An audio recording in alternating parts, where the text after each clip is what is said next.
വനയാത്ര ഇഷ്ടമുള്ളവർക്ക് തകർപ്പൻ ഡെസ്റ്റിനേഷനാണ് വിയറ്റ്നാം. ഇപ്പോൾ കേരളത്തിൽ നിന്ന് ടപ്പേ എന്നെത്താം. ഞങ്ങളും പോയി. കണ്ട 4 അന്യം നിന്നു പോകലിന്റെ വക്കലിലുള്ള കുരങ്ങുകളുടെ കാര്യം കേൾക്കൂ. 1 യെല്ലോ ചീക്ഡ് ഗിബൺ, ആണ് കറമ്പൻ, പെണ്ണ് സ്വർണം.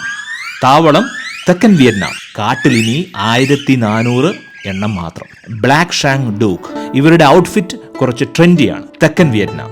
ജന്മന പേടിക്ക. ഇവരുടെ കളർ കോമ്പിനേഷൻ ഇഷ്ടമായില്ലെങ്കിൽ ഇതാ മറ്റൊരു എഡിഷൻ. റെഡ് ഷാങ് ഡോഗ്, വളരെ സ്റ്റൈലിഷ്. ന്യൂജൻ, പേടി എന്ന വാക്ക് കേട്ടിട്ടേയില്ല. 1300 എണ്ണം കൂടിയേ ഈ ഭൂലോകത്തുള്ളൂ. സെൻട്രൽ വിയറ്റ്നാം കാടുകളിൽ തപ്പിയാൽ കിട്ടും. 4മത്തവൻ ഡെലാക്കോഴ്സ് ലൊങ്കോൾ, ബർമുഡ ഇട്ടിരിക്കുന്നത് പോലെ തോന്നും. തെക്കൻ വിയറ്റ്നാം സ്വദേശി. ഉടനെ പോയാൽ കാണാം 280 എണ്ണം മാത്രമേ അവശേഷിക്കുന്നുള്ളൂ. ഇനി ഞങ്ങൾ പടം പിടിക്കാൻ പോയ മങ്കീസിന്റെ കാര്യം. ആ കഥകൾ പിന്നീട്. കാടിനെയും അതിലെ കൗതുകങ്ങൾ അറിയുവാനും ഈ ചാനൽ സബ്സ്ക്രൈബ് ചെയ്യുക.